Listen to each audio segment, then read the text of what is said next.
Today is May 7th, 2024. You're listening to the Beer Temple Insiders Roundtable. Remember, this is what we wanted. Remember, this is what we said. To never be heard or seen from again. Remember, this is what we wanted. Remember, this is what we said. To never be heard or seen from again.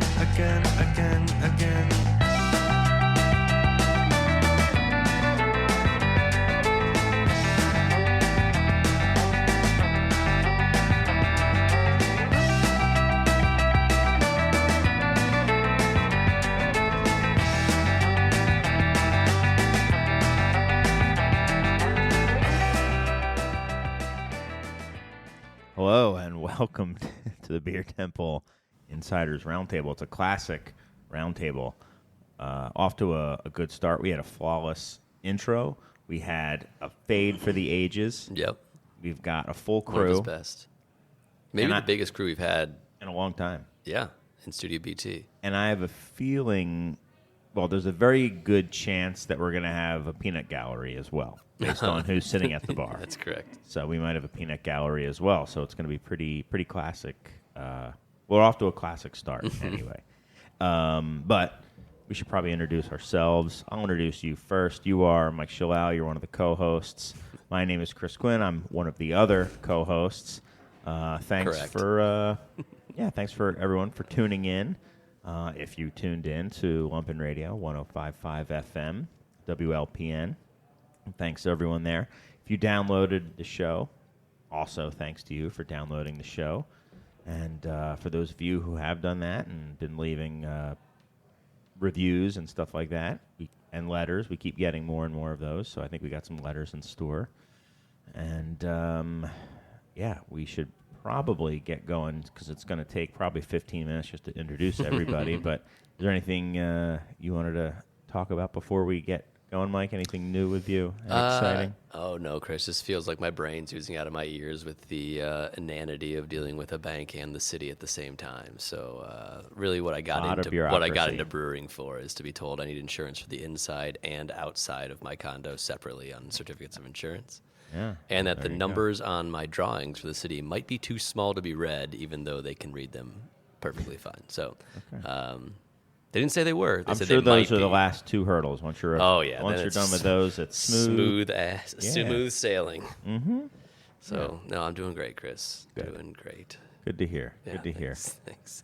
Well, we got a big crew, and we have to introduce people the only way that matters to us, which is by seniority. And those who are so unsenior, they've never been here, they have to introduce themselves. Themselves, exactly. First-time guests have to introduce themselves. Unsenior. My brain's working great. Yeah, Sorry. right. But we'll start with the most senior member of the round table. That's Mr. Kevin Carey of Begyle Brewing. What's up, man? How are you? Hey. Yeah. I'm good. Good. Thanks for having me. Yeah. Thanks for coming on. I see that you brought us some lovely peanut butter agave spirit, so thank you for bringing the Chica Cheetah. It's my favorite peanut butter agave spirit. You're just saying that because Kevin told you it was his favorite. Yeah, it's the only one I've ever heard of. So Okay. Well, cool. It's the first. It's batch one. there we So go. it doesn't get any newer. So I was trying to really hit the what have you been drinking lately, but I actually haven't tried it yet. So What are you excited to But drink? we also say, what are you excited to try? I'm part of excited it. to try Chica Cheetah. All right, cool. Yeah, with you guys and our new guests. can't make it. The peanut butter agave spirit. It has sort of a, to me, it's like, it could be like maybe the Malort of Florida, you know? Okay. Yeah. Or West Texas, I don't know. Right. Because Sure. Malort was the Malort of Florida, because that's where it That's used to right. be made. Yeah. Yep. Okay. So we'll see. We'll see. It definitely. I haven't had any yet, but I smelled it, and they've nailed the peanut butter part. I'm curious if any tequila or agave essence will come through. Yeah. But I'm pretty confident the peanut butter will. We'll have to get Lou Bank on to really taste this with us. Yeah, we'll get the expert in here. So Love it. yeah. But Just anyway, so many possibilities. all right. So yeah, see, he's setting an example. You introduce yourself. You say what you're interested in or excited to try. and move on. Oh, yeah. I am excited to try this California-style Pilsner from a brewery to be mentioned later. Well, I think we can do that right now. It's from Roaring Table. It's this melts into air California-style Pils. And so the next two guests have been on exactly the same number of times. They're both here in person, so we'll just have to say ladies first in this instance. So sexism. Yeah, that's right. And it's yes, Beth May of Roaring Table. How are you? I'm good. Thank Welcome you for having back. me. I'm excited to be here. I don't know what I'm excited to try, but I think Other I'm than the excited to Chica try. Chica. Yeah, I'm very excited to try the Chica Chica peanut butter tequila. Oh, is it supposed to be that? Like, is it supposed to be that? Chica chica? Chica Chica. That should be their theme song. Maybe. Yeah, Yeah. I think. I do think that I do think it should be. Yeah. Can Dave you? Bow. Is it inappropriate to say? Depends. I think you can Penis? say whatever you want. So they trademarked. It's not penis butter. It's peanut butter. No, I think it's not penis brother. It's Brother. peanut butter. Oh, sorry. Yeah. Penis like- butter. I messed up the trademark. Sorry. You're gonna get a cease and desist from Caleb.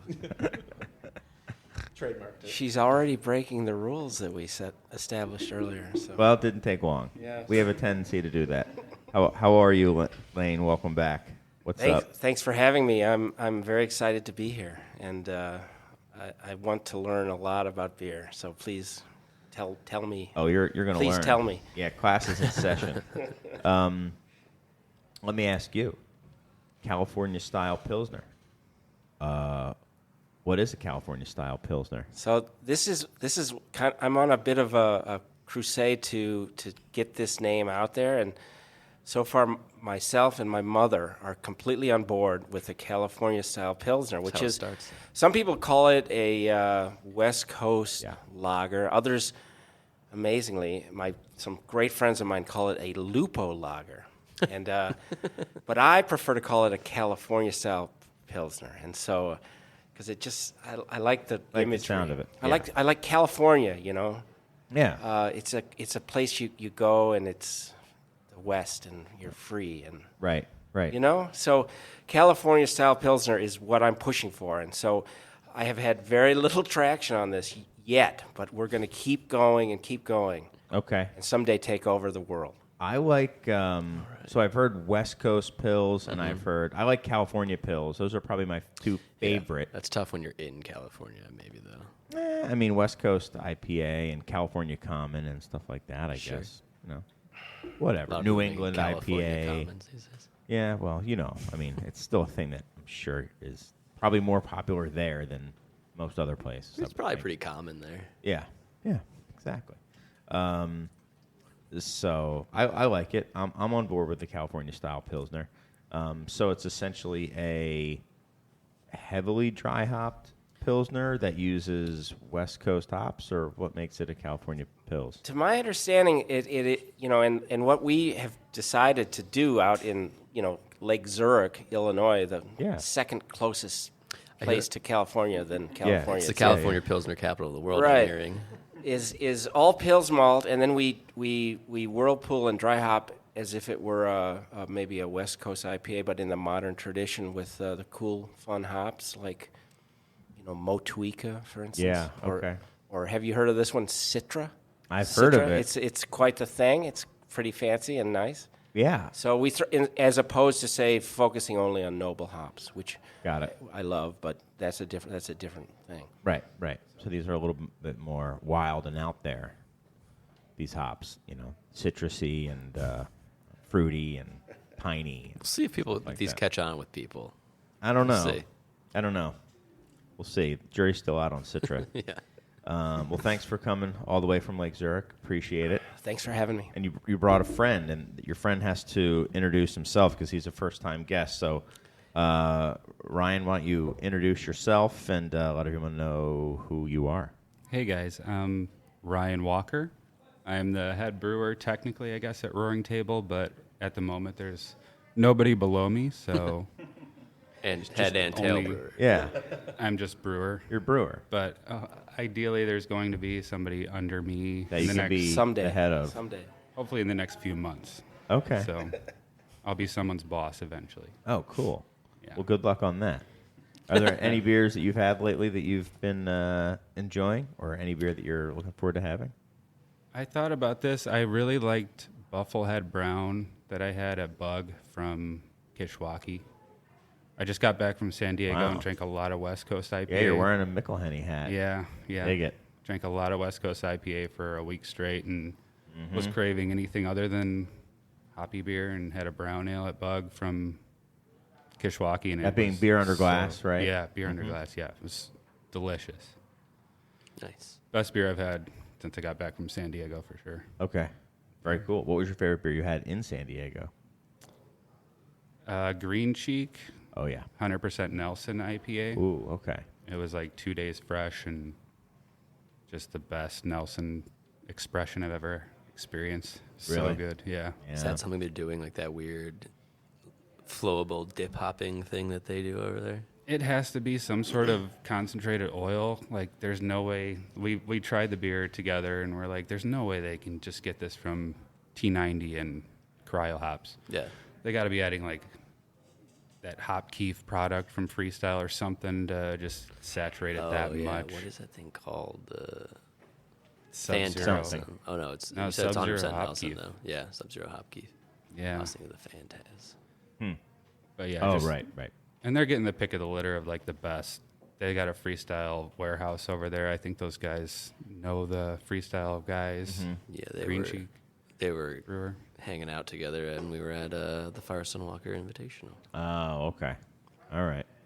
Interesting. Yeah, I mean, San Diego has a history of having amazing Nelson hopped beers. So, be it Kind of invented Nelson to Outnumbered by Animals to any number. The top two everyone talks about. Yeah, exactly.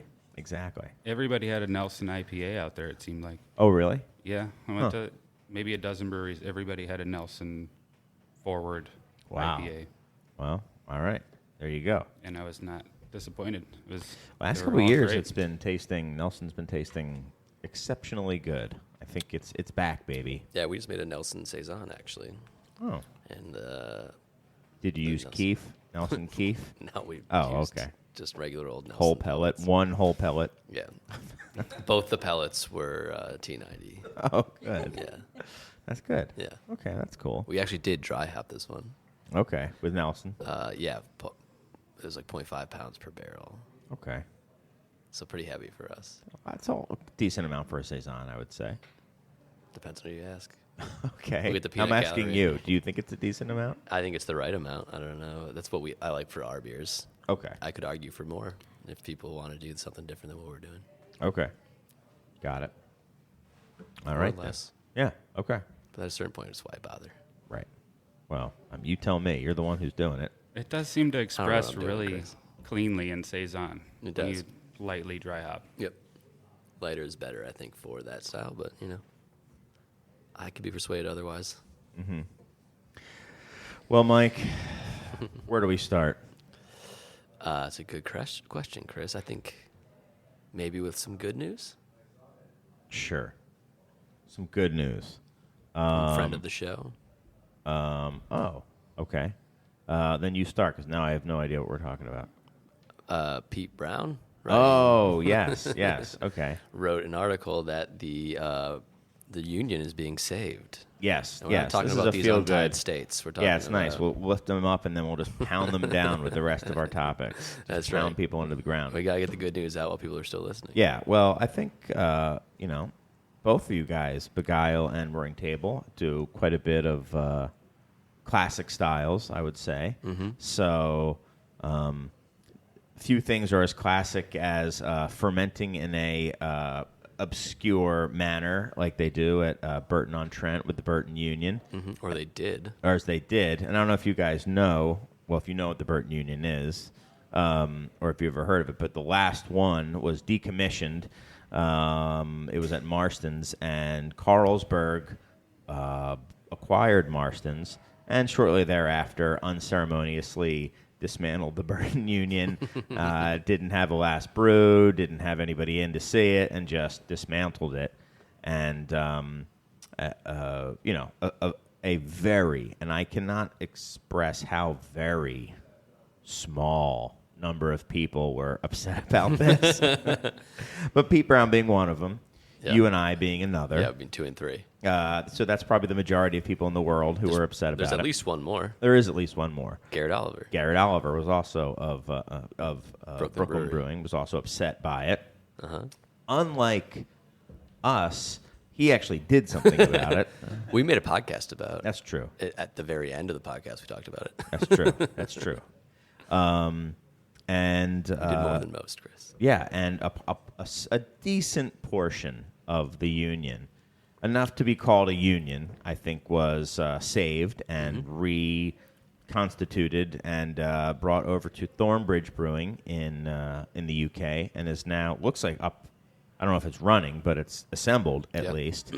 And they're planning on putting some of their like classic beers through it and brewing some stuff specifically for the union. So actually, it sounds like they're going to be utilizing it in like a pretty robust way. It sounds like a showpiece, right?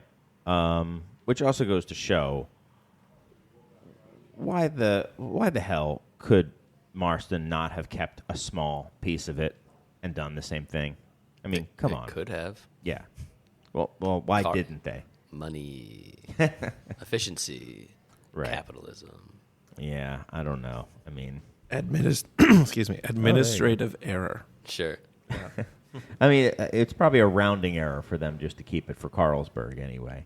They should have done like a classic, the story of Matt Brynolson starting the barrel program at Firestone Walker was hiding them from Firestone and Walker. When they would come, they'd have to like move them into a different part of the brewery so they didn't know they were messing around with wood again for a spirit barrel aging. And I forgot that. They should have done something with that with the union, where it's like just put it on rollers. Just put yakety sax on and just get it moving around whenever the accountants come in. It would be appropriate. I mean, Benny Hill was British. Yeah. So it's basically like their second national anthem. Yeah. Yakety sax. Are you sure it's not the national anthem? You know, it might be. Yeah. Now that I think about it, I think I'll have to watch the next Olympics and figure it out. Yeah, exactly.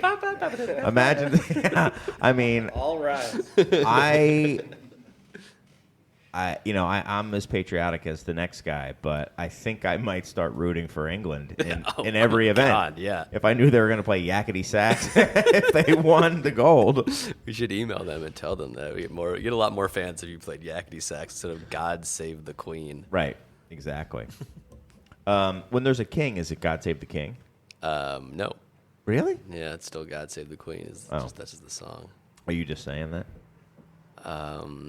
I don't know 100%. Okay. But I'm 90%. Just because there's been a queen sure. for 100 years. That's right. Okay. Maybe the king doesn't need saving. It's another sexist thing.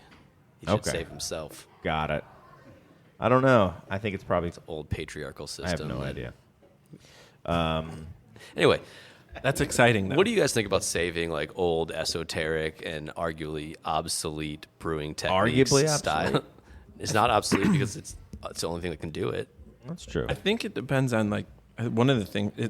Hearing that it went to Thornbridge, looking at the English beer market, they're very successful and they're still on kind of like the smallish scale, I would say. So you would hope that they would, it's not just as you guys were saying, a showpiece. They're actually going to implement it, and I think it's important. I think it's important to history. It's important to, all the things that we're trying to do. Beer goes back a long time. Lagers are becoming more and more popular in the United States. They've been popular forever in Europe. So saving some of those traditions is, I think, important. I've been reading this guy. You guys should check him out. I think his name is Velicki. Doug. And he brings up a lot of interesting points about storytelling and how important that is in a world where maybe craft beer sales and beer sales in general are not doing as well as they used to do. And so when I hear a story about a Burton Union kind of situation, I think this is a classic example of a missed opportunity by Marston's to tell a story. And whoever tells that story it seems to me, could own a certain segment of, say, English ale production that is not being taken right now. And I think stories are so important. So yeah, why let that go by the wayside? I don't understand that. Yeah, I mean, I know. It's certainly a part of their of English brewing heritage. That and the Yorkshire Square and the Yorkshire Square style of fermentation, which is also, kind of one of these like newfangled yakety sack styles of yeast propagation and yeast collection. We still kind of do it. And there's I forget the name of there's I think a few breweries in Yorkshire that are still using the square, and I think I think the Union, they should be doing it. And I actually got some pictures from the head brewer at Thornbridge, and he sent them to me, and it's set up. It's cool. I mean, there's like 6 of them. You know the head brewer at Thornbridge? I didn't know that I knew him. I had been on a text thread with him talking about some stuff, and then I was referring. Milkshake. I found out that he knew Ron Pattinson. He's like, oh, yeah, we're old friends. And then I was like, oh, do you know Dominic at Thornbridge? He's like, the head brewer? Yeah. I was like, oh, whoops. And so then when I found out, I gave him, the little clapping hands emoji and said, way to go. And he sent me some pictures of it set up. So they've cool. got, 6 barrels. Now, the original Union, I would guess, was over 100 7 barrels. Oh. Yeah, it was 7 barrels. So there's one out there, and I'm going to get it. And then I'm going to start my own fermentation system here. Starts with 1, Exactly. A union of 1. That's kind of antithetical to what the idea of the union is, though, isn't it? Right. How do you unite one thing? Hey, well, there you go. It's union. Well, really, if you want to get technical, the union is the size of the barrel.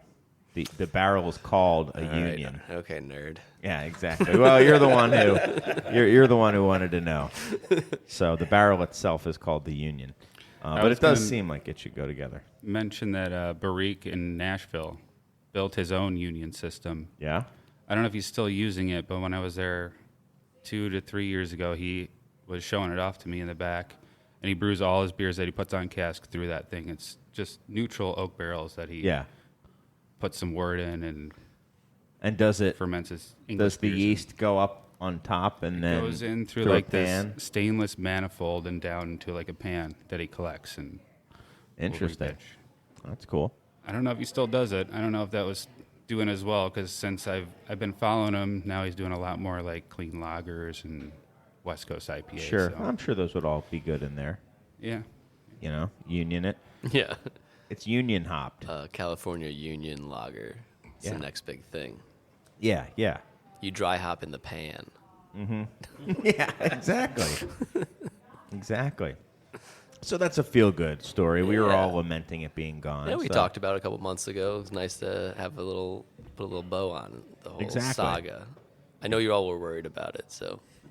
Yeah. Hey, it is nice that somebody actually gave a shit. Still alive in Nashville. Yeah. Last I checked. Okay. Well, that's good too. I guess it wasn't never dead because right. some guy in Nashville was also doing it. So there you go. That's cool. But the last original one from Burton of a Last Burton English Union. one. The one, but in Burton, Right. the home of it was. It's still there. Don't know if it's not in Burton. I don't think Thornbridge is in Burton. I'm almost certain they're not. No idea. I think they're in London, aren't they? No. Never mind. I'm pretty sure they're not. Pretty sure they're not in London. Yeah, I think you're right about that. So, anyway, so yeah, that was good. So I wanted to. Should we talk about what's been burning me up now? Sure. All right, because I want to get all your guys' opinion on this one. This is hot off the presses. This happened. Off outline. Watch out. Yeah, it's off outline because it happened since I sent out the outline. So here's what happened. I got a message on our internal Slack that a a local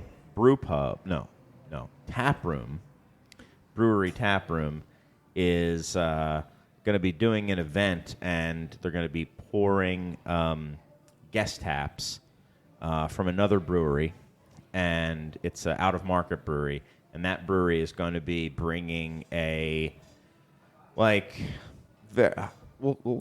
call a whale. Name names, Chris. No, I'm not going to. I'm going to do my best not to. Trying to wait till the end of the show. You had a couple more beers in them.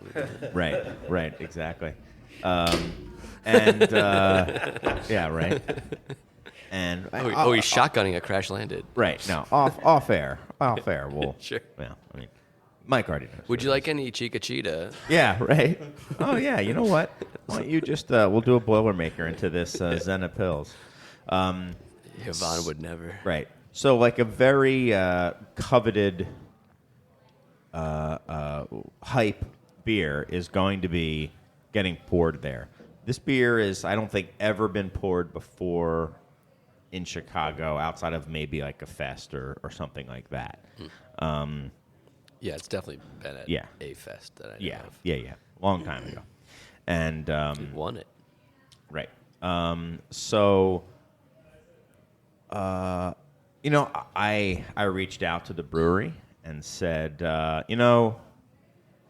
a lot of accounts that have been selling your beer for a long time, longer than even this brewery's tap room has been open by many years.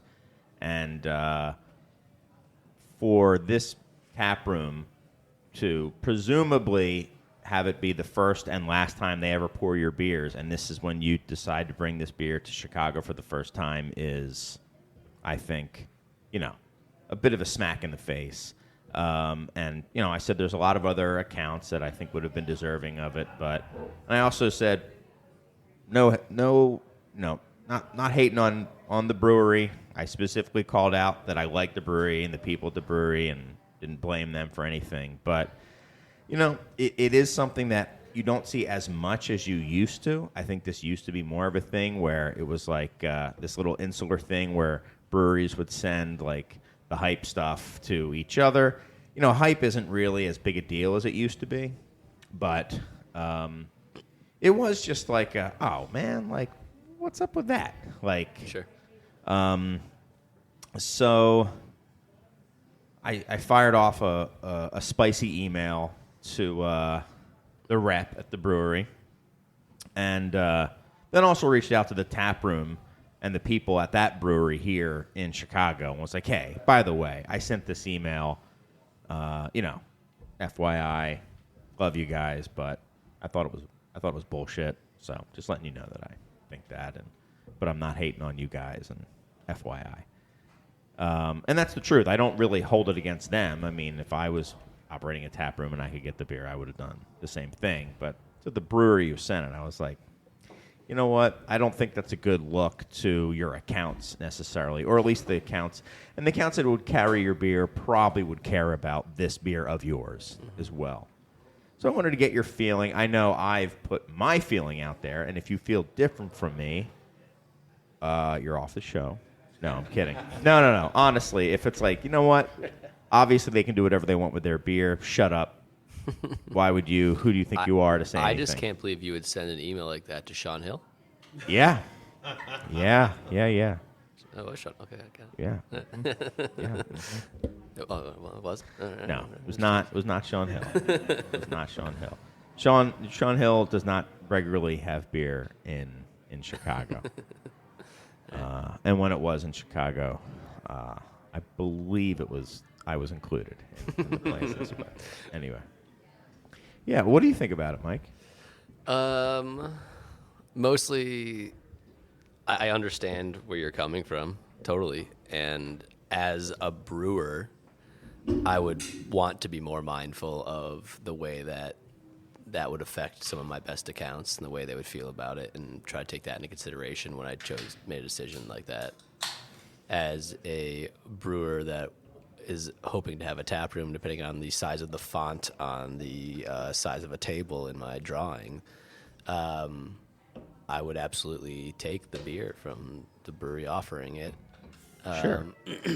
I think because you and I are so close, I would tell you and see if they would also send you some beer. Well, and because okay. our tap room will be close to Hop Leaf, and you guys are both notoriously cool and vocal, understanding, but also engaged with these types of things.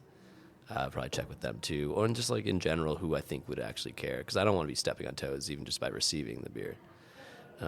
Being part of the community is very big to me and what I think our brand is.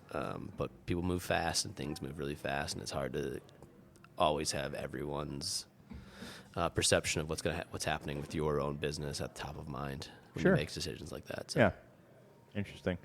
How about you, Beth? Do you have any feelings? Or no, Lane was ready to go. He was like, his mouth was open. He was ready to fire away. We are very small, as you know, and a lot of times I think that a smaller place like us wouldn't really. I think we would just be like, "Oh, great, we can sell a bunch of beer at this one place," and then get an email like that from you and be like, "Oh shit, I didn't think of that. I'm sorry." Right.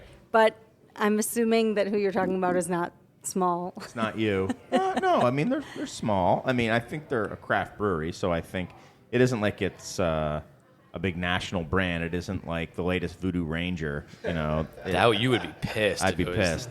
Fruit Juice Force 2? Yeah, Juice Force 2. Electric Juice-a-loo? Part 2. Yeah. Electric Juice-a-loo. Exactly. But I like to try to think about that stuff beforehand. I mean, but again, it's like depending on the size of the brewery and like the presence. I think that if they're small, they're probably just trying to figure things out. But if they're not small, they probably know what they're doing. My guess is they're pretty small and they've got a pretty small operation. I mean, so as I think almost all craft breweries are relative. I mean, they're small, so. I don't think it was like a committee who decided on it. What's up? I think it specifically said, no, Chris. Yeah, they said... Don't give this to Chris. Right. I know, I was going to say, I know sometimes mistakes can happen. You get lost in the sauce, as people have been said to say when they make mistakes. So, you know, I think I know what you're talking about, Chris, vaguely. And I would, you know, it's tricky. I think there are a lot of factors. I think the age of a particular craft brewery and established relationships, back to what Beth was saying, like they probably should have thought about it. But also in the market that we currently exist, I can see it as like, hey, we're just trying to stay relevant, and this is a good way for us to stay relevant.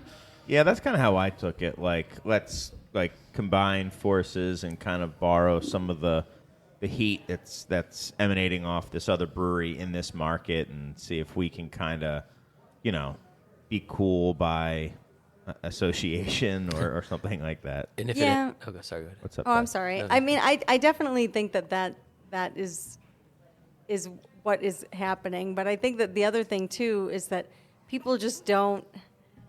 They just get caught up, like you were saying, they get caught up in the moment. They're like, oh, great, like this person wants a lot of beer and it's going to be a lot of exposure and it's going to be great for us. And they don't really think about like how that affects the other retailers that they sell to. And we haven't ever had like a thing that you're describing, but there are times where we've been asked, I mean, this is kind of another tangent, but we've been asked, we've sold like a few beers to a certain account, and then we come out with something that's like not really terribly hypey, but hypey Special enough where in some people, way. Yeah. And they're like, oh, we want a whole bunch of that. And we're like, well, you bought 2 cases of beer from us. Right, so right. you're not going to get that. Right.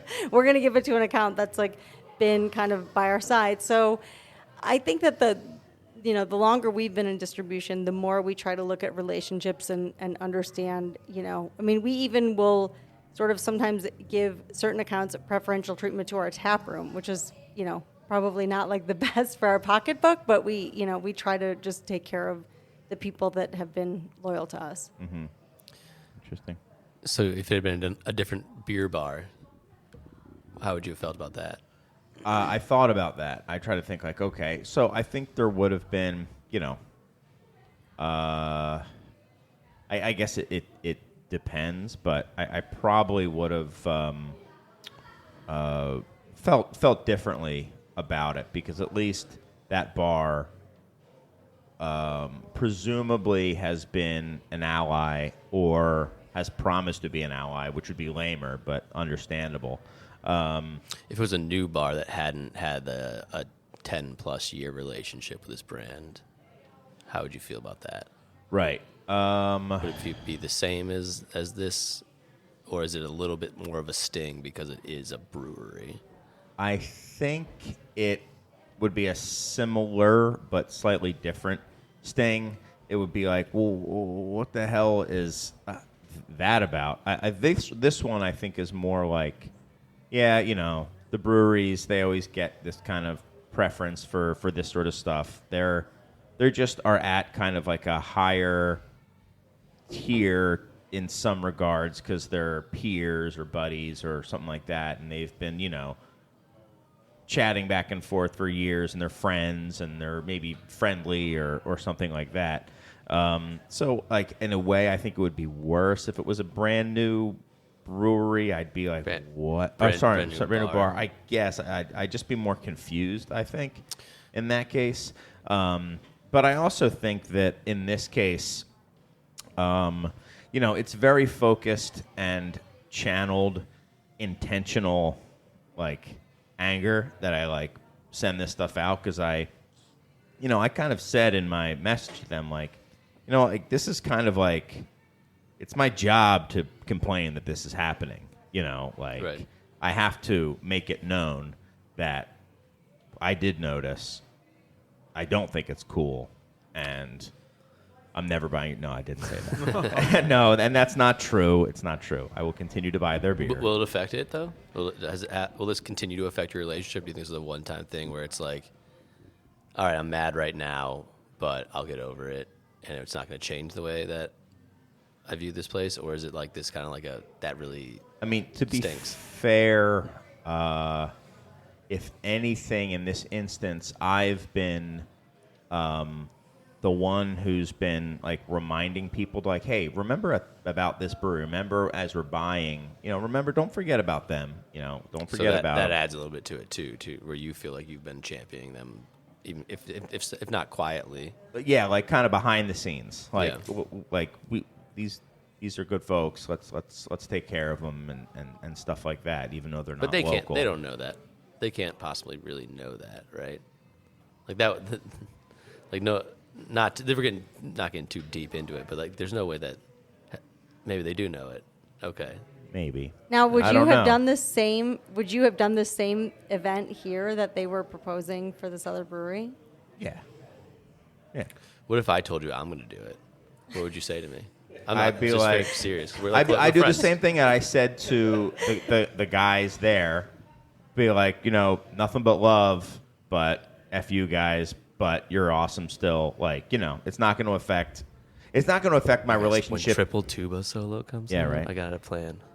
Yeah, it's not going to affect my relationship. I don't expect they won't make a triple tuba solo. I've already talked to them about it. Not yet. Yeah. We're saving They it for won't. the 10 They year. won't. Milkshake tuba solo. Yeah, but, like, the tap room Fruited that's milkshake pouring it tuba isn't solo. going to affect. I bet that'd like, be delicious. Me, yeah, not at all. It won't affect me. How would you at have all. liked this to have been handled? Like, if the outcome's going to be the same, right? They're gonna do this thing with that tap room. You can't sway them to sell it to you instead. They're making the same choice. Is there a better way that a brewery in this position could handle it with an out-of-state retailer? No, I guess maybe reaching out, I guess, but I don't know. But wait, so they're not in Illinois? I'm not saying anything. If it You've already said out of state like 5 times. Oh, okay. Well, then, obviously. Hill Farm Just said FYI. is in Yeah, Vermont. right. Yeah. Well, I've also said this beer's never been poured in Chicago, so that also says something. Yeah. An out-of-state brewery that's never Chicago been poured in land. Chicago That's never- land. No, the brewery has, but this specific beer hasn't. At a Yeah. fest. What's the specific beer? Don't you So, as you know. now, all right. Yeah, let's not try to pull it out. Come on. Now, I'm obviously trying not to. I want to take this up to You a could probably trick me eventually. Yeah. Yeah. So, like, but doesn't You need another beer, this Chris? is an entree to talking about Yeah. something bigger than just this particular event. I think And it's, to me, listening to this speaks to the idea that there's, to what extent do we still have hype culture and like rarity and scarcity? And obviously what you're describing is like there's something hypey and there's very little of it, and so it can go there or possibly it could go somewhere else, but it's going there, and so therefore there's none left. So I think that opens up the discussion of like, does hype culture still exist? Is that idea of that if you sell enough, I'm so old. I don't have good metaphors. You sell enough Fireball, you'll get some Pappy Van Winkle. Yes, that's it. You sell enough Cheetah, you'll get some. I understand what you're saying. So talk about that a little bit, because I'm curious. Okay. So I guess there are breweries. Like back in the day,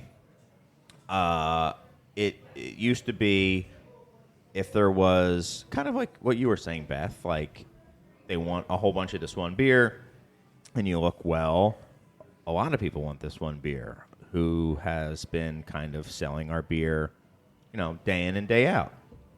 And that's kind of how it was. And frankly, it did then get gamed a little bit, and I think in a very kind of wholesome way, I think Firestone Walker, when Pivo first came out, was at the same time that their barrel-aged stouts were pretty hard to get, or their barrel-aged strong beers, I should say, like Parabola and Sukaba and stuff like that. And, if you were to put on, I don't know, what would it be, like Prima Pills, like what could all those kegs year-round work to? I don't know, like nothing. But does it need to work towards anything? No, it doesn't. Prima's a great beer. Pivo, also a great beer. In addition to it, Parabola, also a great beer, and it will bring in a whole bunch of people, and there's only a little bit of it. And there's a very limited supply. Right. Yeah. So it was like, okay, well, shoot. I mean, we're really just doing a lateral or maybe even upgrading from, Prima to Pivo. Certainly not downgrading, I would say. I'd say upgrading. My point being, you're certainly not downgrading, right? Which I think is the most important thing. And hey, then you're supporting this brewery because you're doing what they're asking of you, and they're putting out a product that makes it easy for you to do that. That's fine.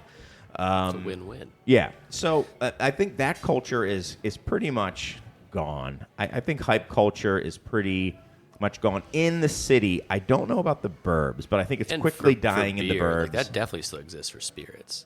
But spirits, you can game it in a way where, like, if you put Wheatley vodka in your Fireball, like in your well or like your whatever, then you're getting all the same points as if you were selling neat pours of Buffalo Trace, right? And so now every vodka soda you make is getting you points to get Pappy Van Winkle. But which you can't do with beer, really. People still have to order that beer, right?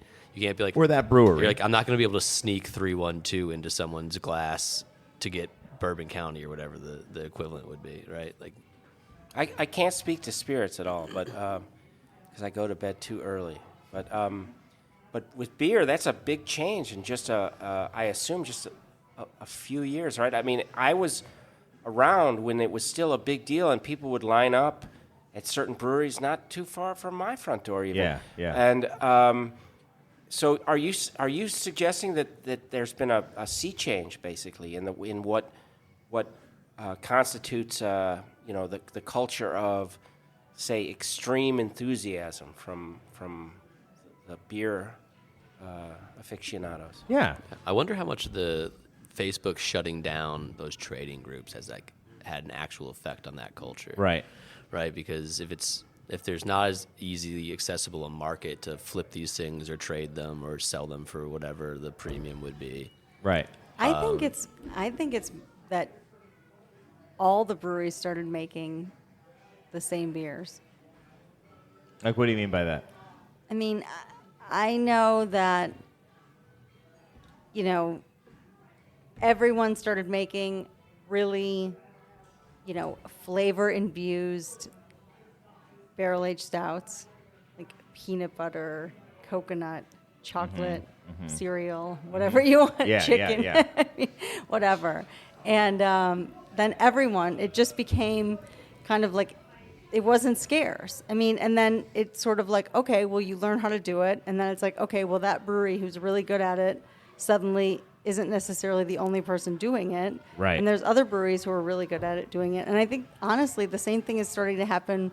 And I see, I'm not trying to be controversial, but like those breweries now are like, oh, I'm going to put in a beer engine. I used to make stouts, viscous stouts, and now I'm going to put in a beer engine. So it's like, and it's weird because at the beginning of COVID, I remember we were making this beer called Whirlycaster, which we started making because we really liked Hudson Valley, like that, like really fruited IPAs from Hudson Valley. And like, I mean, we had instances where you were talking about where like accounts were mad at us because we couldn't give them this Whirlycaster, this beer. And now it's like, it just kind of like, we make it. We still make it. We don't make it as much, but we make it because there's definitely still a market for it, especially in our tap room. And it just like, it's weird. I mean, we would sell out of it immediately, and now we just don't. But I think the thing that's scary from a craft brewery perspective is that it shifts so quickly because, I mean, that wasn't really that long ago. Right. I mean, we've seen so many shifts. We've been open, it'll be 7 years in August, and we've seen like so many shifts. It's like almost like whiplash. It's like, what do you do? Like, what do you make that people want? Yeah, I mean, I would talk about when we opened 5 years ago almost. So not 7, but the first 3 of the years of that, it was 6 months was a completely different like business model for us. Like, and we made Saison the entire time, but I would sell all of it in bottles to shops, and I would sell bottles and kegs to places, and then there was no kegs anymore, so I sold bottles to bottle shops.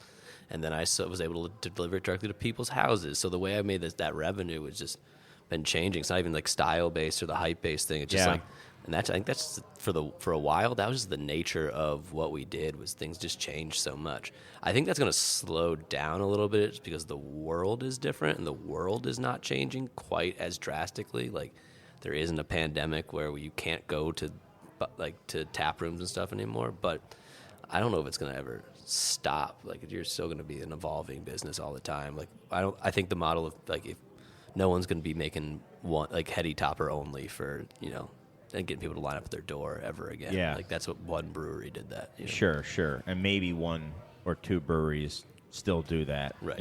In the country, maybe a handful, let's say. Yeah. I learned as a bottle shop and a bar owner early on to not kind of be careful about following the hype too much because the customers, and I think it's probably the same for you, Beth, they're not loyal to you. They're loyal to the hype. And as soon as, for whatever reason... Those customers, the hype, the line of hype. Those customers are really not loyal to you. They're loyal to the hype. Right. And if you provide the hype, then they'll come to you. But as soon as you're not the hype thing, they're off to wherever it is. And they're not even like necessarily beer people. They're people that are now like that got into the Pappy Van Winkle thing. They're probably into like sneakers. They're like whatever. There's a lot of overlap in that kind of like exciting collectible. And beer was that for a little bit, but it's more and more not. I mean, we were never really hypey. Like we were never really hypey, and so we never really experienced that. But we tried to do like fun things at our tap room because it was like, well, I mean, you don't have to package like tons of it. But can I just say one of my first days on the job was smashing Baby Ruth bars into a corny keg to make a batch of stout. Got him. And I hung in there, and I kept doing that for a couple months, and now I get to brew lagers. We sold that really quickly, though, didn't we? That's awesome. Yeah, like that's 3 gallons of a 5-gallon batch went pretty quick, yeah. I'll admit that. I had a thought, so to your point, have you heard from the brewery yet? That you reached out all to? This literally happened. Check your mail right now. If they emailed back, you should read the response. But here's what I'm air. thinking. Before you check it, I was just hearing everything. I do wonder because thinking about like the hype cycle, right? Like it isn't really left anymore. The splash drops, the sending beer here and there. Like you can get almost any flavor of beer. Like you can get any brand of beer at this point. Like how many times is Trillium dropped now? Right. So I do wonder if in this situation, did this brewery think to themselves, hey, I'm playing devil's advocate now. Please do. We're going to do this thing because it will help remind people that we are this great brewery and that we do make these great beers. The beers that they happened to send included a beer that an establishment of this caliber should have been included on. But in that transaction of sending those beers to that tap room, will that have a downstream effect and help other people realize, like, oh, I did like that brewery. I do like that brewery. Where can I go find that? Sure. And so will there be sort of a maybe it's a better business decision for them to have it at. But like then, whoops. God damn it! No. That might get cut out. Cut that out. That's gonna get cut out. Cut it out. I didn't even have to. That was not my intention. That was Let's go, Kev. Yeah. I knew it was gonna happen. It happens. I wanted to say. I really wanted to say like the whole time. Right. No, we have to do it because we have to cut it out. We have to cut it out. We lost Wait, all that I want to know audio. who it is then. If you're gonna. Remember when you accidentally? You're making it much better. Yeah. We're back. And action. Yeah. So hypothetically speaking, hypothetically speaking, Nice. I do think, like, hopefully, in my mind, if I'm putting myself in that brewery's shoes, we're trying to reestablish some relationships in Michigan right now, for example, and I've already gotten questions about, like, can I get this one beer that you have in Chicago? And it's like, well, yes, I would do this for you, but it's difficult. There's going to be. But I know if I did send that to that, if you send that into the market and somebody has it, there is a chance they'll reintroduce themselves to something else that they've had from your portfolio. So sure. Thinking in the brewery's shoes, does having this event at a local brewery help other retailers? Will someone go and buy a 4-pack from Beer Very Temple? well may be the case. But and I'm not saying that isn't the case, and that them doing it and with this brewery is the right call for them for their overall portfolio, to do that. 100%. I think that they could have been very aware of all of that and then made this decision. And to your point earlier, Mike, how would you have liked it to gone with the same outcome? And I was like, I don't know, man. Like, whatever. I look at it more as my part is like, well, I gotta chirp. I gotta start. I gotta make it known that, like, by the way, Don't say it again. It's kind of like my problem is, it's not my problem that other places are going to get bent out of shape if this happens. Like, this is what we're supposed to do, and we feel like we've been standing by you guys. So, like, hey, and that's I gotta think. So, I'm not in the same business as you, but I got to assume that what you're describing is like you build relationships with multiple suppliers, I guess they call them. Yeah. And so you're feeling maybe a little disappointment in one of the suppliers, keeping those lines of communication open and building the relationships where I guess you feel like, hey, I would like to be on the top of your mind because I'm a important part of your process of sales. And so I think that's a universal kind of business kind of situation. And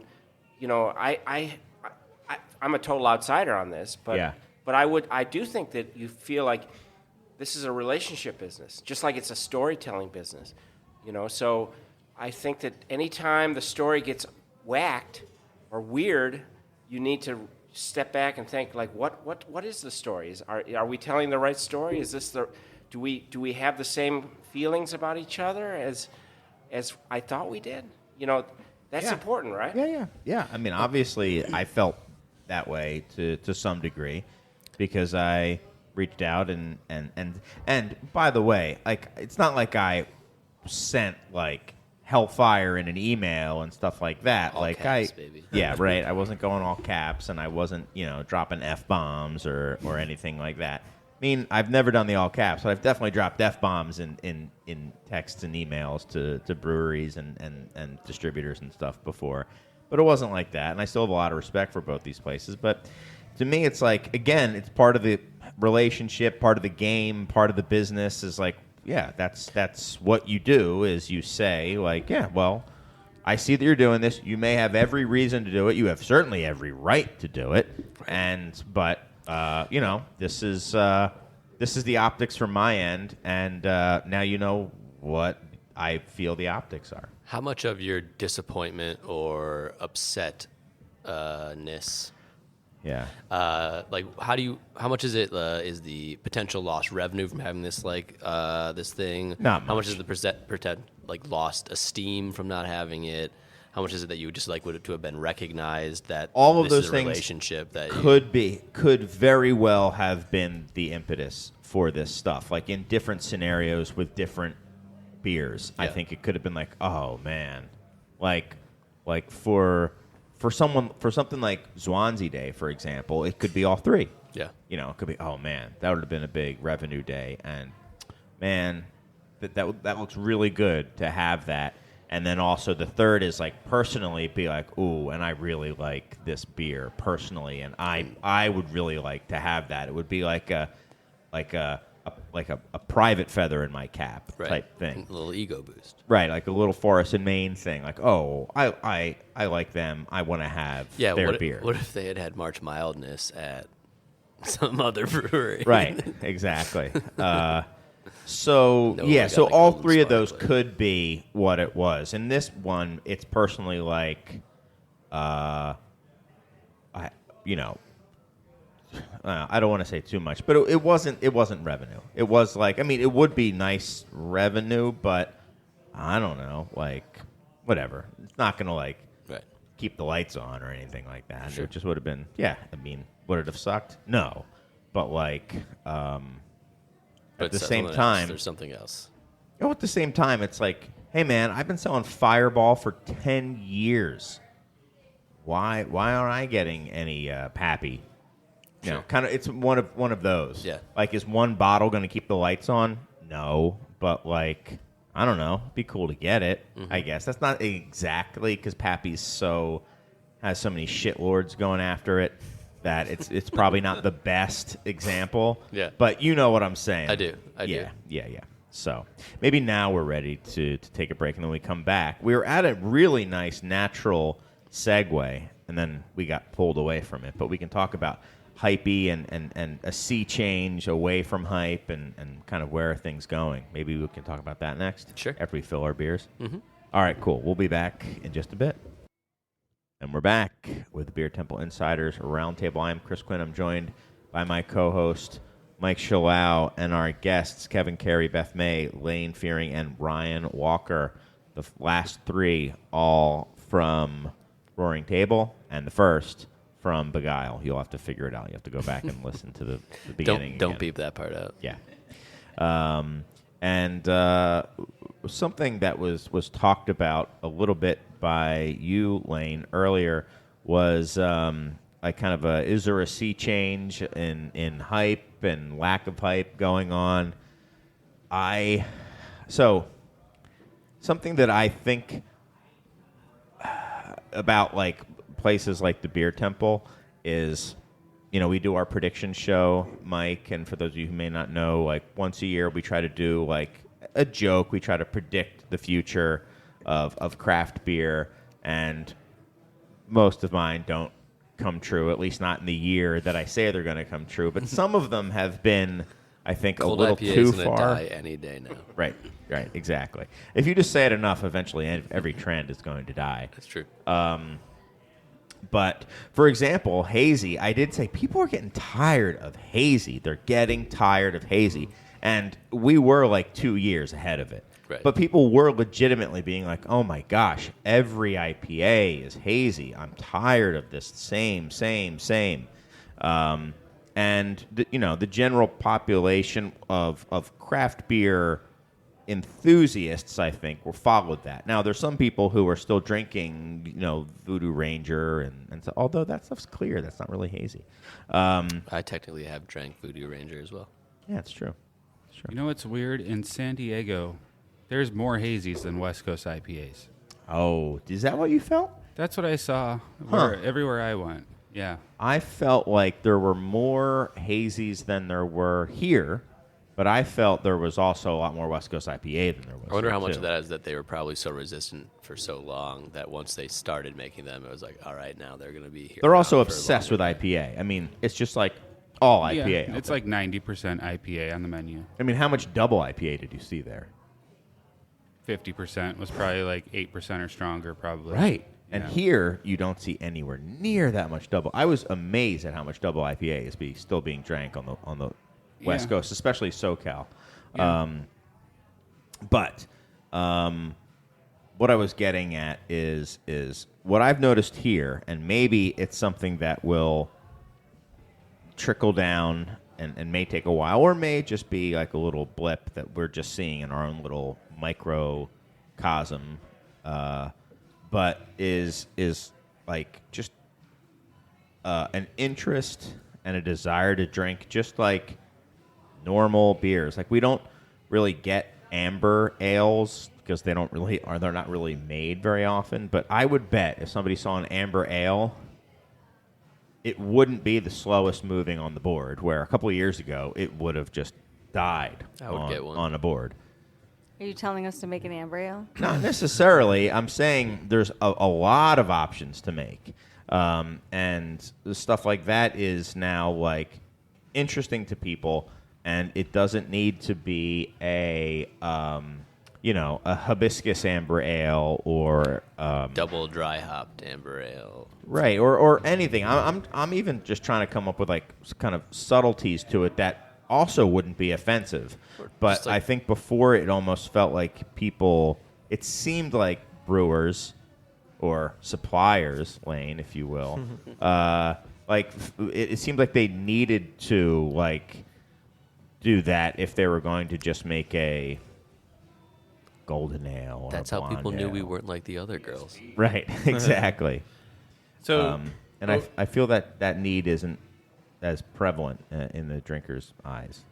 I do wonder, is hazy becoming a classic style? I think it is. I Because- think it's a gateway beer. We made a bunch of different hazy IPAs. We were late, admittedly late to the game. Early on, if you were 12 years ago, if you were making beer that was hazy, it was a sign of you weren't a good brewer. So that was like drilled into our heads, like clear beer, good beer. So we were late to the game, but we made a bunch of different hazies during COVID. That was exhausting. We've spent the last 2.5 years focusing on one hazy IPA. We have a second one that we make for one of our accounts, but the main one is No Tomorrow. And for the last 2 years, that beer has been the number one selling beer in our tap room by barrels, like liquid sold. And our American Blonde Ale, classic style, was the number one beer sold on premise for 10 years for us. So So it surpassed a longtime classic.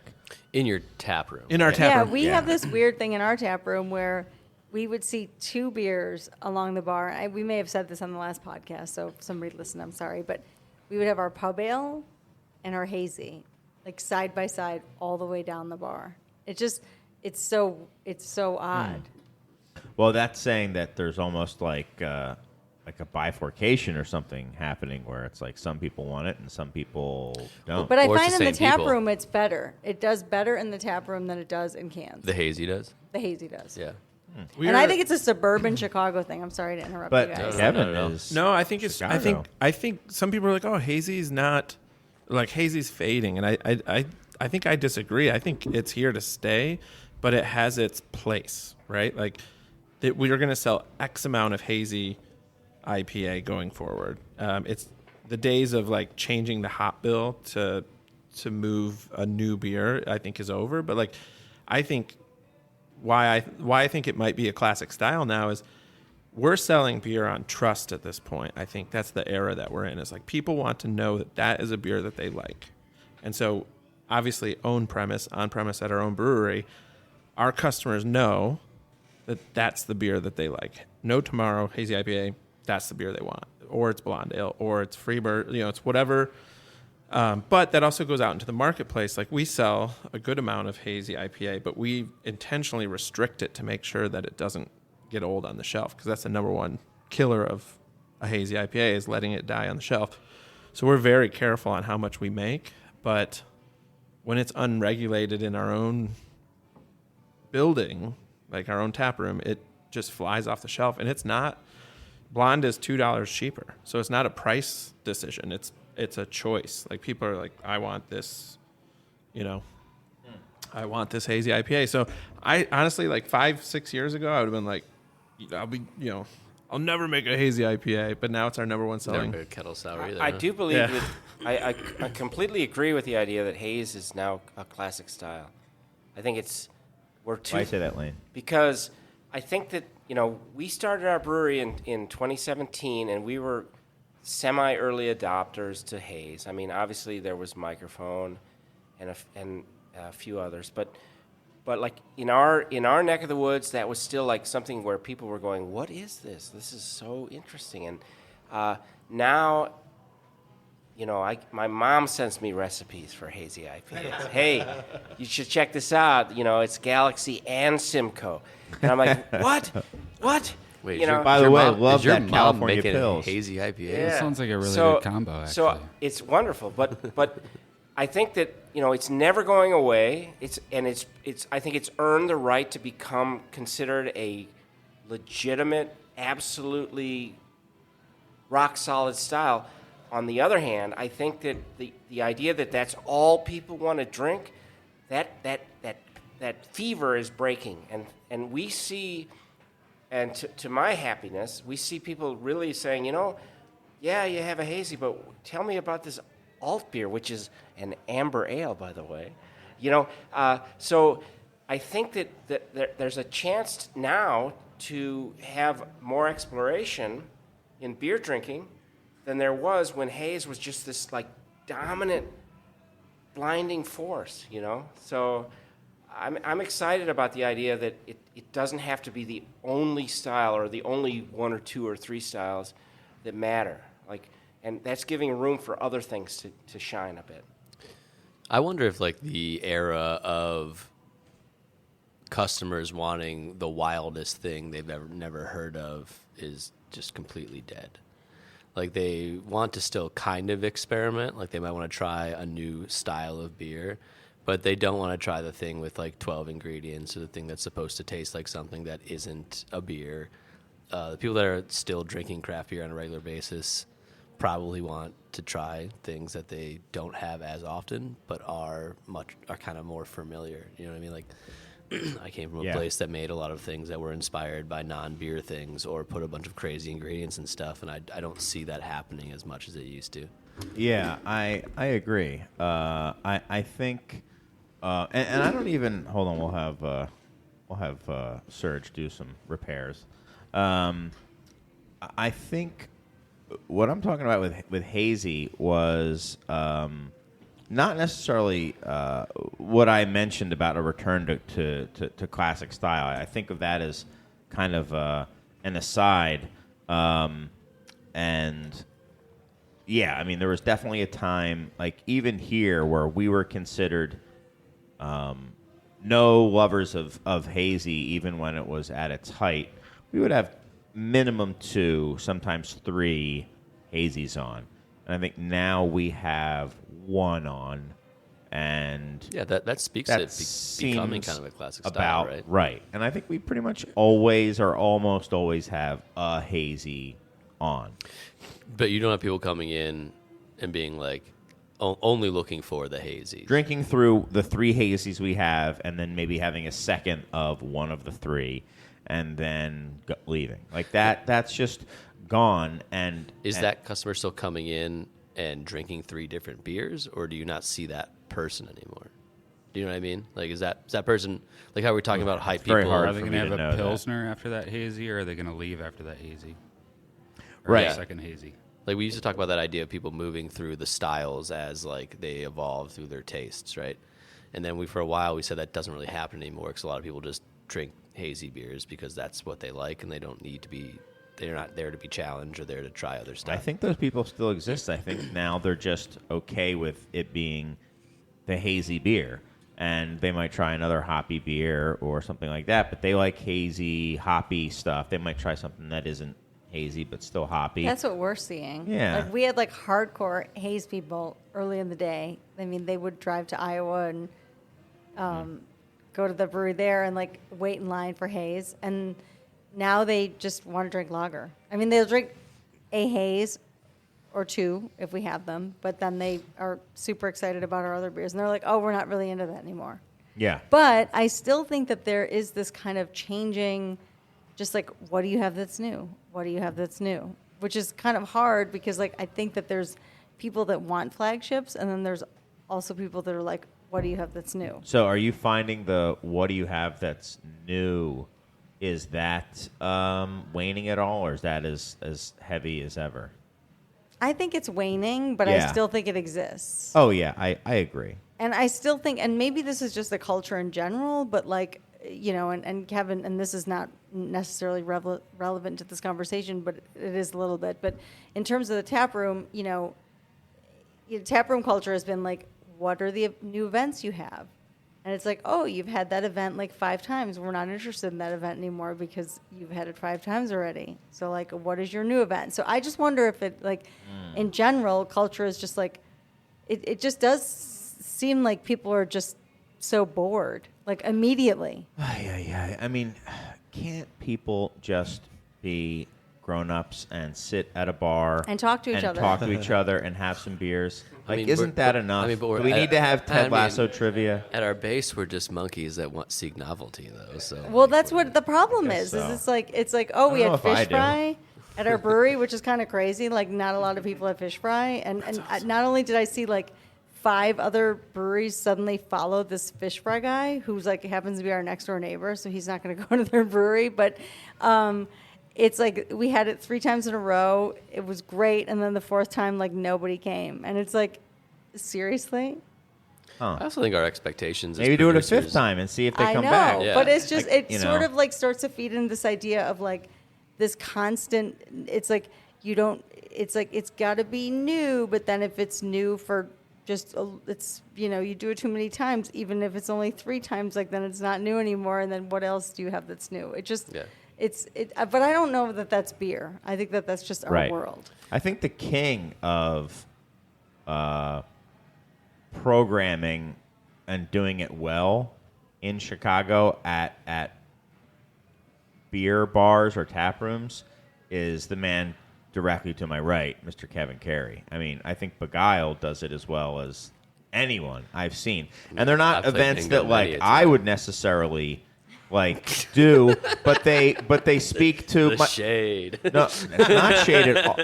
How could it be shade? I just said he does it the best. It's a joke. No, it's He didn't say he doesn't come to the events. Just that he he just lives said he wouldn't super do them close at and he wouldn't do his them. bar. because I don't think, but I think they speak to his Totally. customers. I was just joking. Yeah. How many yeah. trivias have you been to at Begyle? I've been to 2. Exactly. And But the I'm weirdest talking thing about. for us Yeah. is like our demographic in this city is like we sell a lot of beer in Chicago. Yeah. That same beer doesn't sell as well in Lake Zurich. It's Sure. just, it's Well, crazy. so to what you were just saying, which is maybe we could do a deep dive into suburbs versus Chicago because we've. Do you want to do a tap takeover for Roaring Table at Begyle? Maybe we should. Yes, send got us any your got any ultra rare- And rare. the only rarest thing that you cannot get at Beer Temple. a Hey, list. we're doing an Is-Was Yeah. tap takeover. that for should be Guy. the name of the event. Yeah. We gotta do Iswas You first. can, and then yeah, we'll the do name it. of the event is you cannot get this at Beer Temple. I'd be ever. cool with that. You sign up on it. Actually, I could sign And on Chris to that. is not invited. That's awesome. I'm also. That's the, I'm that's also the okay with sub that. headline. I would invite you. Oh, I would thanks. invite you. Yeah. But no. What I was gonna say is what we're seeing in like just in sales and that correspond to the tap room is that we ourselves are exhausted on new, like as a supplier or a brewer, like we are like creating new SKUs is tough, especially nowadays. So we've really just kind of tried to focus in on, what sells. We had an amazing, in my opinion, 3% Mosaic Pale Ale, and it just just didn't move. Which one? Micropixel. Oh, yeah, I just had one of those last time I was there. Delicious. But like it didn't resonate for whatever reason. And I would consider it new. And so we've just been focusing on styles that we have done before, the beers that we know people like. And so our menu is very much like it's the most pared down menu that we've done in a while. The beer that's in front of us right now is an old flagship. Yeah, man. We brought it back. Crash landed. Crash landed. We brought it back. And you would think that this is a hype beer now. Because people are like, oh, it's so good. And it's like, well, you haven't had it in 18 months. Sure. So a little bit maybe I'm wrong, but because this is a new old beer. But we've been really focusing on the core and then the ones that we know sell. And so every week, and to your point earlier about classic styles, like, you know, we sell a lot of hazy IPA, but you're always going to see in our top 5, you're going to see an American Pale Ale, you're going to see an ESB, you're going to see... we've got a coffee brown ale on right now, but like you always have I'm pretty sure you always have like a low % dark beer on too, or almost. We try to, yeah. And so like we have 16 lines, and then every line we try to keep like a lot of differentiation in there. But like, yeah, we just have one hazy line. Sometimes we have a second one if we're serving the beer we make for the Village Tap, but. Yeah, it's very much like the newness. And even to our events, like to what you were saying, like we kind of figured out the events that work. And then now we just, like, they're just really high quality events. Our trivia, we host once or twice a month. And it's basically like a list of people that we send out. And if we fill up, we fill up. I don't know if that's like maybe there's some underlying hype to that people know that it might fill up, but like, yeah, it's a really good. There's a waiting list for their trivia night. Brett, it also happens to be because the hosts that you have, who are just, if I understand correctly, are just 2 employees, right? Yeah, they're not like professionals. Brett, our taproom manager, and Audrey, who's been with us for probably 8 years. Brett writes every question himself. It's like very much a homegrown, you know, as much as our product is small and independent. His trivia is small and independent. You would think these 2 were like morning radio co-hosts. They're amazing. They're that good. And like, damn, they're that good. Fun event. Yeah. I remember thinking like I would never like I had never thought about doing trivia, but I was like, oh, with those 2, I would do it. I was like, who are they? Like they just work here. I was like, whoa. Yeah, because there are people that come in and like, we'll do good. trivia at your bar. You'll get people to come in. Oh, that's what almost everybody does. Yeah. Does it that way. Right. Yeah, which is totally okay. No. I mean, they're the pros at it. That you would hope that those people would be really good, but it's great. I mean, there's definitely a communal vibe to it. There's familiarity, and it's just very, very well done. And bingo day. Yeah. I've never been to a bingo day. But I'm available for hire. Kevin does the bingo himself. Yep. We had a winning streak when we were bottling one day, and everyone got mad at us. And then we decided we don't win anymore. So 5 rounds. Yeah, we won 5 out of 7 rounds. Yeah. To be fair, there were 4 of us, but there were a lot more people playing bingo out in But we were bottling while we were like trying to play bingo, and then we realized everyone was getting pissed off at us, and then we weren't even taking prizes, but. We stopped when we won. We stopped telling people we won. Yeah, we just ended our bingo season. Yeah, the joke would always be that Kevin's giving us a percentage off rent. So I think where we started with this was classic styles. Yeah, classic styles like bingo style ale, bingo style golden trivia. Yeah, right. Yeah. Should we read some letters? Sure. Okay, why not? We have some time. So, for those of you, we haven't gotten a handwritten or hand-typed or hand-ransomed letter in quite a while. So, if you want to send us a letter, we always have the address in the show notes, but it's 3173 North Elston Avenue, Chicago, 60618. You can also send us an electronic letter. You could even write it out and then scan it and then upload it. We haven't gotten one of those in a while. Yeah, or send us a photo of it. But the ones we have today are the electronic style letters. And those were sent to insiders at craftbeertemple.com. Also in the show notes, to grab your pen real quick. But we have a few letters. The first one starts off, Dear Insiders, in episode 310, you lamented the breaking of six-packs for individual sale as the death of craft beer. You remember saying that, Mike? The death of craft beer. That sounds extreme. And like you never say anything extreme. But something I definitely might have said. Yeah, well. Did they say I said that? No. Oh, okay. Just said you. It sounds like something Beer I told insiders. you was happening in the suburbs, and you're like, what? That's the death of craft beer. Sure, blame me. Whatever. Of course. Like that. It's a sign of always wanting, quote, new. That is a negative of craft beer consumers. I agree that breaking six-packs will contribute to the new problem. I have never been one for tasters or flights. I prefer a full pint and six-packs to get a longer experience with a beer as you consume the large glass or a six-pack. However, as I've hit my 40s, my drinking levels have dropped, and finishing a sixer can take months, as I always seem to have too many beers. I've enjoyed breaking up six-packs and enjoy one or two of a beer that I am excited about rather than seeing the last two slowly die in my fridge. I realize there is more waste this way, but at least I am leaving the rest for others to possibly enjoy. Mike, please consider making a beer called Organoleptic. It should be an everlasting gobstopper kind of beer. I would also be excited to try, quote, what does pretension taste like? Despite decades of trying, I have no idea what that should taste like. Best, Doug Von Weisen in the Burbs. What's up, Doug? Also, the way you sign this is very important, the way that you sign your letters is how you will be referred to, because some people sometimes are maybe talking about touchy subjects in the past, and they're industry people, and they want to remain anonymous. So, right. Yeah.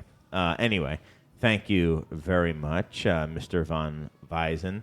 And, so breaking up six-packs, good and bad, I would tend to agree. But I think overall, I think our six-pack breakage is not breakage like, loss, but breakage. I mean, we break them up. We keep it pretty small, and we try to rip through them. I think we maybe have 50 or 60 that we have available that are singles. Right? So, as long as you move those cans that you broke down to a place that people know where they're being broken down. Right. I don't think we could do that. And the places that I've gone to, and admittedly, these aren't a lot of I think the places that are most well known for doing it around here are the places in the burbs. And I haven't gone to them and checked dates and stuff, but I know some of the places I have gone to out of state. It's exactly not the case. It's the stuff that just rots. Especially you have one or two left in the six-pack.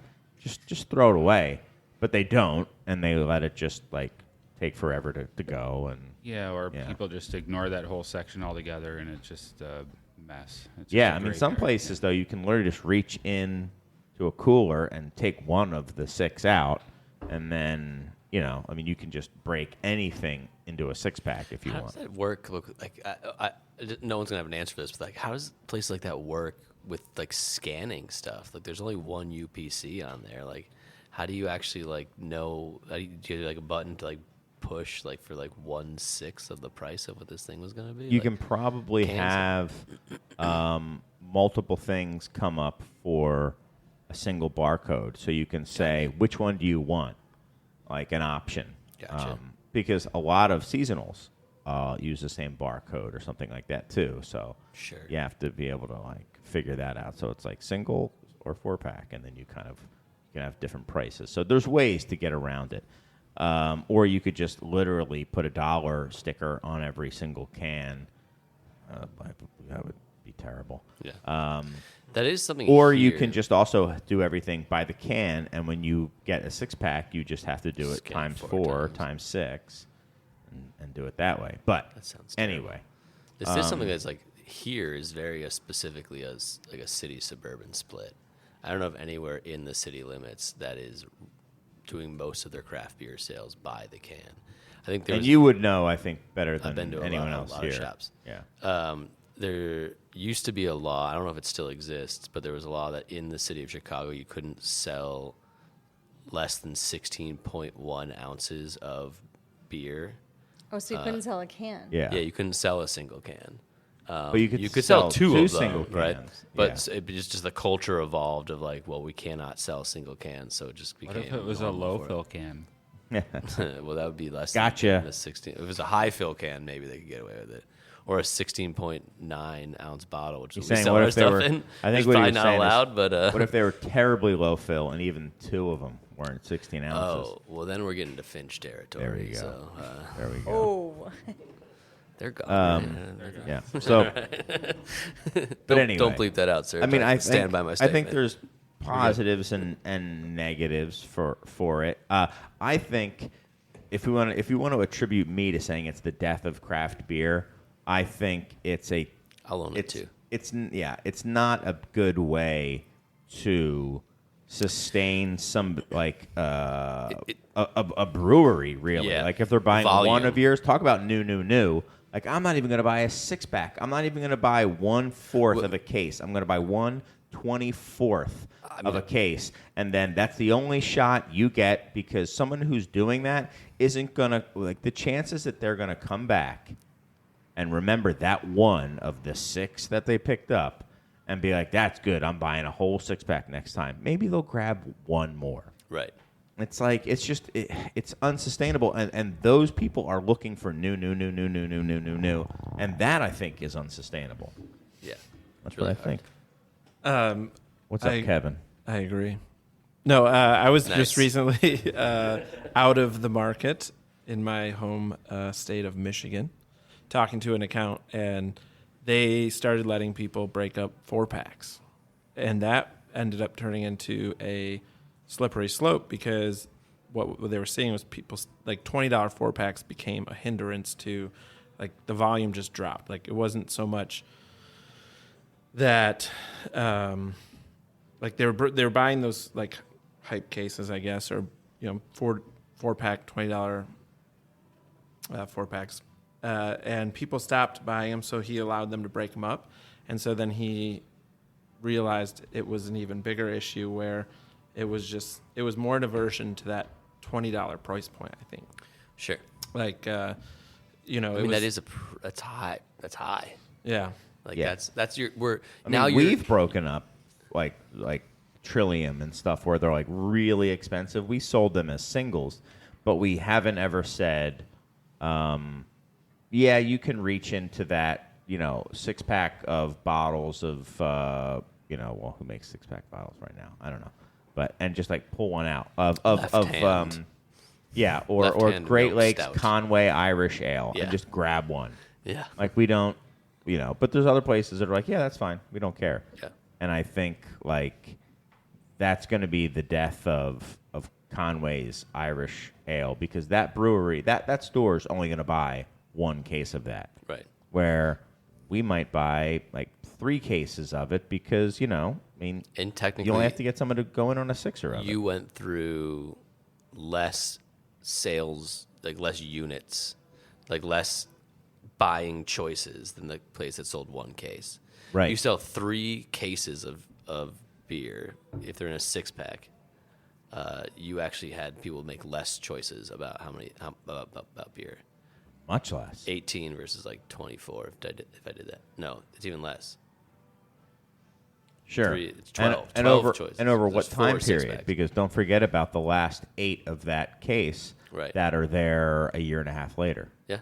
Or a year later when it comes back it comes back around. Is this more of a conversation that some of these beers are getting to a price point where, justified or not, by how expensive hops are and how much people are using to make some of these styles, where the single can makes more sense And because like a $25 4-pack, which is not wholly atypical these days, is a really expensive choice for someone to make. But then you chop that up, like, I don't know, like $6 cans. Like, I mean, I sell a bottle of our beer that takes like 2 months, 3 months, 8 months to make sometimes for like $7, $8, $9. It's not that far off, and I'm paying more for the packaging, right? So, not to, but like, you're in the realm of like what I'm doing. Sure. Price wise. Sure. Per unit. Right. So, is it just that beer and making beer of like some of these styles has just gotten too expensive to do and for reasonable pricing to be 4-packs? I mean, if you think that's what's driving people breaking open 6-packs, I don't think it is, but I think they're like this has been happening much longer when it was $16, $18 4-packs that were like the top end. I do think that there was a point when breaking up a 6-pack or doing the mix 6 at like a Benny's, right? But that was hot for a long time, and I think it's kind of cyclical. We went through a period. What if the whole store is a mix 6? You know, that would be awesome. Some smoked weed in a beer store. But like, you know, there was a point when you had to make it into the mix 6 at Benny's. You had to be under $10 for a 6-pack. Mm-hmm. So there's value there, but that was also a period of time where like a lot of people were learning about breweries for the first time. This is now more of an issue of like you want to try something that you haven't had from a brewery that you know of, but you're stuck because you know, do I want 4 cans at $20 or do I want 1 can at $6? And I think, you know, I don't know if it's the death of stuff, but yeah, maybe that was dramatic. Strong. Chris and I are always just straight. We got to look at the notes, technical guys. See who said that because that's strong. Sure. But it's also not. I mean, whoever said it, one of us co-signed. Other than co-signed. Yeah, true. But thinking about you know, somebody pulls a can out, and we've all seen it. Like, I shop at the Trader Joe's by my house, and they allow it. You can pull any 12 or 16 ounce can out, and you only have to buy 2 of them. So it's like a mess of like single cans and 6-packs and 4-packs, but they sell a metric crap ton of beer.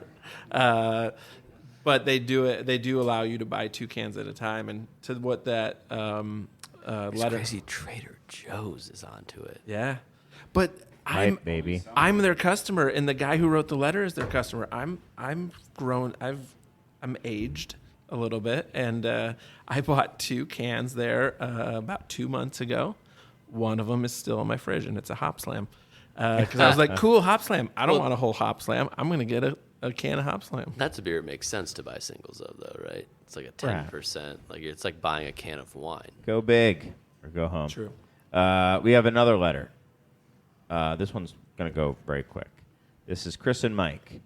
For the name of the Lace Data Gathering Group, because this is about and Steve Hamburg. We're all part of it. Yeah. I saw Steve Hamburg today. Yeah. We want lace. We want the return of just massive lace. That's decent lace. Decent lace. This is at your So place. he's saying, for the name of the Lace Data Gathering Group, may I propose Lace, Lager, and Ale Clean Enthusiasts? Sure, I like it. I don't know if it works. An acronym. It captures our ethos, but not mean enough. It's not bad. Yeah. I will say, I had somebody else tell me to reach out and take a look at what Hopewell's doing. And when Hopewell heard about it, they started firing off crazy pictures to me. Like, you just got to see what we're doing. You got to. So I've been talking with the good folks at Hopewell about what they're doing. Over there? They're getting some insane lace. What are they doing? That's what I'm trying to find out. They have a tank beer. I drank it on my patio last weekend, and the lace was fantastic. I was going to mention that beer as my I recommend favorite. it if you're a fan of lace beer, that's a good one. Beer that I've had recently. So our lace data gathering, that's pretty good. Yeah, our lace data gathering crew, if you guys don't know, is more specifically about at bars, right? Home lacing is fantastic. We love good home. Right? Yeah. Well, is it too clean? Have they started adding foam inhibitors to the soaps that we're using? We don't know, but we want to figure out how to get better lacing at bars and tap rooms. And if you have an idea and if you have pictures of great lacing you got at a bar and a tap room, take a picture of it and then ask them, what did they do to that glass? Be the weirdo. You already listen to this podcast. You're a weirdo. How'd you get such great lacing? Yeah. What are you doing? What detergents are you using? Are you using Last Rinse sanitizer? You got Ecolab? What do you got back there? What do you got? What do you got going? Let me see it. We'll Let me do wash your your work glass up for you. in Lake County, Illinois. Please do. We Like can syrup. send you our one of our bartenders who doesn't clean the glasses well, and it's by Great Lace. Maybe that might be the secret. Like that's what it seriously is. maybe the It secret. adheres to the glass maybe better. Maybe we got to charge the glass like Niall's stuff. I'm making, I won't I'm making mention his headway. name. I'm making headway, and What do we got so far? well, You don't want to reveal your findings. I think we're out of time. Okay. But what we've got Let's move is on for another a hour. lot of well, Jake at Hopewell told me that he has. He's like, here's a theory I have, and I said, Is it a hot take? Hot theory Guidry? is that the new name? I was like, you are not allowed to tell me of a theory. You are only allowed to tell me a take that you have and what temperature that take is. It's a third eye, maybe. Yeah, but it was a classic Guidry theory that he had. I'm excited for this. Yeah, it had to do with. Here's the other thing. I think, and we'll go out on this, I think this wet foam bullshit is total. The fact that it's higher percentage beer is BS. I'm just going to throw that gauntlet down. And I poured one of their beers. I did a full hard pour, and I took a video of it, of Hopewell, and I filled it all the way to the top. I said, let's just see what this really bone dry, it's like the Sahara Desert in that glass right now. Let's see how much beer settles out of it. You know how much settled out? Japanese About of Sharp it was. You know how much settled out? About 50%. Exactly. You poured a can of it? Yeah, I can. Well, wet foam is about the dispensing style, Chris. Right, but my point is I used This is just your anti-Luker pursuit. No. The wet foam is supposed to be 50%, and the dry foam, they're saying it's like 25% beer. So I filled a glass all the way with dry foam, and it ended up being about 50%. So I'm like, it's more beer is total horse shit. It doesn't sound like science. I don't know, man. We're gonna, you got to do it against the Luker. But that's all this thing. Or against the Japanese sharp pour faucet. Sure. I'm just saying that people say that, like, this type of foam results in, like, a glass of wet foam and a glass of dry foam result in markedly different levels of beer after they fully settle out.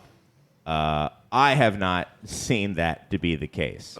It seems like we can prove this. Yeah, seems like you can. Yeah. Anyway, I You're leave not- you you're all not drinking it fast enough. with that. So, in closing, is there anything you would like to say before we get out of here, Mike? No, I'm good. Okay. Let all these fine people say something. Yes. How about you, Beth? No, she's shaking her head no. Lane, you want to say anything before we go? You said one thing only. That's not true. I think that the beer world is changing in a really interesting way, and I think that we all of us have to think about, like, how do we respond to that and keep telling stories that are exciting and fresh without relying on cliches or I think it's okay to go back and say, like, hey, this is a new beer to you, but it's not a new beer to the world, and that's okay. And so there's a story to be had there. And so I personally want to tell those stories, and I think there's a whole new world of stories to be told about beers that aren't necessarily new. Yeah, I agree. And you can have perspectives, and you can do a different amber ale or a different golden ale. This one it's also golden ale, but it's different. Do you like this one? Mm-hmm. Yeah, I mean, they do a lot of that in the UK. A lot of different bitters from the same brewery, and they just make another bitter. Do you like this one? New old beer is better than old new beer. Yes. How about you, Ryan? Would you like to say anything before we get out of here? I just want to say thanks for having me, guys. It's been great. Oh, yeah. Thanks for coming. You guys are the best. Our pleasure. Cheers. Our pleasure. Thanks. What about you, Kev? Hey, Hey, what's up, dude? still here. I'd be remiss if I didn't mention that we'll be closing the street down by your house in about 2 weeks. For? May Festiversary. Nice. And that the Festiversary will be... 2 days with Dovetails Brewery. Dovetails? Dovetails. Yeah. Or DuckTales. Good Yeah. show. Good show. Yeah, it's their 8th anniversary, Nice. which happens to be in May. So that's why we're having a May Festiversary. Mayth anniversary. Yeah, Saturday, Sunday, May 25th and 26th, I think. Yeah. Good days for a May Festiversary. 60 different beers on tap. We have 8 food vendors. We have live music both days. We'll have Was on tap. Yeah. Nice. We'll Only our have most special stuff. only the most special. Stuff you can't get here. That's exactly It was offered. Actually, you didn't want it. I won't serve. We won't serve it if it's already been on tap at Beer Temple. So. That's the only right. rule he gave me. That's my right. new Yeah. business strategy. Can't wait. Can't wait to try it. It's always a good time. So, yeah. Well, thanks to our guests, and thanks to you for showing up yet again, Mike. Oh, me? Yeah, you're welcome. Yeah. And thanks to everyone out there listening. We'll see you again next week. So long. Remember, this is what we wanted. Remember, this is what we said. To never be heard, seen from again. Remember, this is what we wanted. Remember, this is what we said. To never be heard, seen from again. Remember, this is what we wanted. Remember, this is what we said. To never be heard, seen from again.